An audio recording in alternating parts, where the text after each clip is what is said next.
Gary, thank you for joining us today. Now, you've had a rather unique career journey. Could you take us through your various stops? Yeah, absolutely. It's been interesting. Really started my career after graduating from the United States Military Academy. So I joined the Army right out of high school. Went to the academy. I was commissioned as a field artillery officer, and found my way a couple of deployments in Iraq, and shifted from field artillery to human resources. And that's when I began to think about life and my world of work a bit differently. Having been an operator, now being in a support role, and I want to kind of further my understanding of what it means to kind of support the business, to support the military. So I leaned a little bit more into HR. Got a master's degree in HR at Western University. I was fortunate enough to be selected to go back to the academy to be a tactical officer. So I had a stop at Columbia University to get a degree in organizational psychology, helping cadets through their journey. I was retired from the military at the military academy, and then I moved into work in the federal government, where I was leading HR and from a learning and development standpoint at the Bureau of Labor Statistics. Had a little stint over in the Department of Health and Human Services, working in a couple of departments and areas in HR there.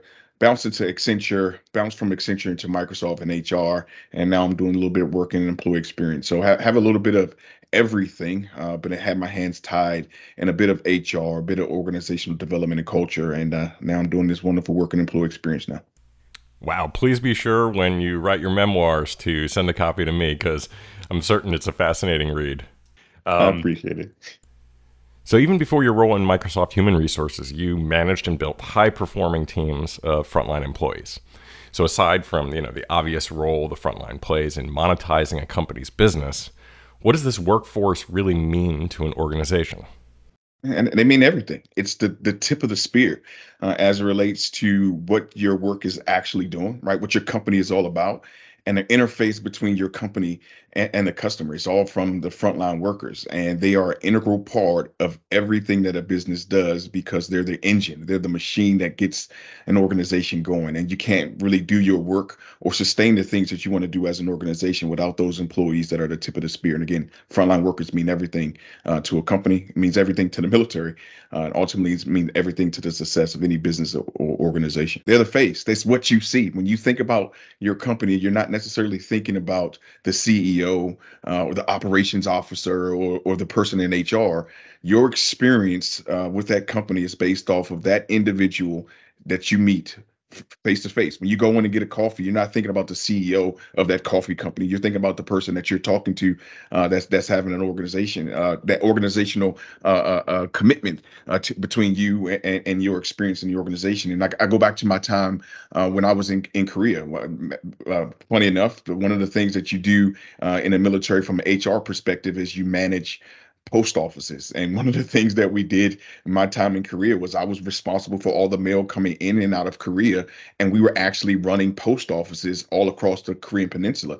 And so anytime someone needed anything from a postal perspective, they had to come to my company. And that experience in of itself was so valuable to the soldiers, sailors, and Marines that were in Korea because you're away from your home station, you're in a whole new country, and when you receive a piece of mail, that piece of mail matters to you more than anything. And you can just imagine just being in Korea. Now take that into being in Iraq or Afghanistan or any of some of the other areas that you find service members in all the time. That connection back to home is based off of that interface. And now you're going to mail call, for lack of a better term, and you're meeting a soldier and they're happy to give you that package. Your whole mindset begins to change. But it's also about that relationship that you have with that person that's actually doing that for you. And so you can't underestimate the value of that interaction, and you can't downplay that piece of time that you get with that individual that you're spending within that frontline worker. So it's just extremely valuable to have that commitment, but also have that personal face-to-face interaction with an employee. You're absolutely right. And there's no denying the value that this set of employees brings to an organization. And we also know that this is a group of employees that's often seen as unique. And they are, because they have a very specific set of challenges that they face every day. So taking a moment, putting your HR hat on, and leveraging your experiences from many different human resources organizations, how do you define these challenges? I think the biggest challenge is how do you make this frontline staff feel as engaged, as connected, as as um, as a member of the team as you do those who are closer to the flagpole, for lack of a better term. So you have your frontline employees. Again, they're the tip of the spear as it relates to work, but they don't necessarily feel the connection with the bigger organization because they may just, again, they're geographically not located at the same space, and so there's a disconnect, not only just in terms of distance, but even to being able to have that touch point.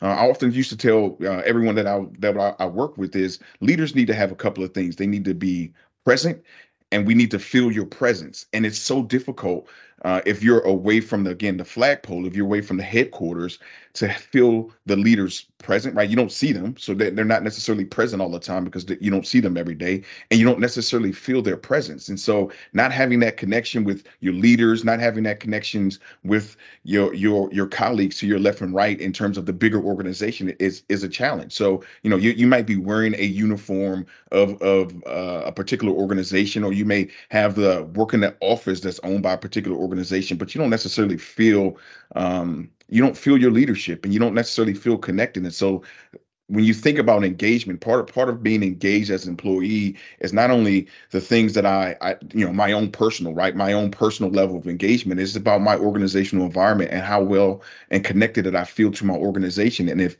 we view our frontline workers different than the rest of our staff, the frontline workers will feel less engaged because they don't necessarily have a place. And every single employee, no matter where they are in the organization, needs to feel welcomed. They need to feel appreciated, and they also need to have a sense of agency, that their work matters and the things that they do matter to the organization. Otherwise, that disconnect, it just won't allow them to be in the organization long. They will leave just because they're just not as connected to the organization as everyone else. So this really comes back to that buzz phrase, employee experience. And it's probably also the key to solving this and repairing the environment we provide for the frontline. Always. I think everything goes back to employee experience. Again, employee experience, my experience ultimately drive my engagement. Yes, it's my personal, the things that I bring as an individual is always key. We all come with our own level of motivation, but that experience is also enhanced by the environments that you put me in. And if you put me in an environment where I'm always fighting for resources, I'm always fighting for attention from my leadership and my management, if I'm always in a position where I just don't feel a part of the organizational culture, why should I stay? And that's not just frontline workers, that's anyone. But frontline workers feel it the most because, again, they're at that tip of the spear. They're the ones that get the complaints initially from customers. They're the ones that are getting kind of the pushback, and again, the negative sentiments that you may hear about in the organization. The frontline workers are feeling that first. And if they don't have the resources and the tools readily available for them to not only solve those problems that they're experiencing, but continue to grow and to learn and feel connected to the overall organization, it's not going to be worth it for anyone. So again, my level of engagement and experience I have, it comes about who I am and what I bring to the table, but it's also much more about the environment that you put me in. And the more that we can continue to help our employees feel connected and have the resources and support that they need, the more they'll feel like the organization really cares about them as an individual. And the frontline workers need that more than ever. And it just so happens that in this day and age, we have what we need to give everybody in the business, no matter if they're frontline workers or those workers who are in the office, and much more closer to the leadership. You're giving them the tools that they need, and now it's a holistic approach to the work as opposed to something that's much more segmented. You nailed it. The technology is here to facilitate reconnecting the frontline, back to the organization and improving their work experience with the same tools our knowledge workers have been using for years. And that's what we're going to showcase today for everyone. So thank you so much for sharing your perspective and setting the stage for us. It has been an absolute pleasure. Thank you, Lee. Thank you.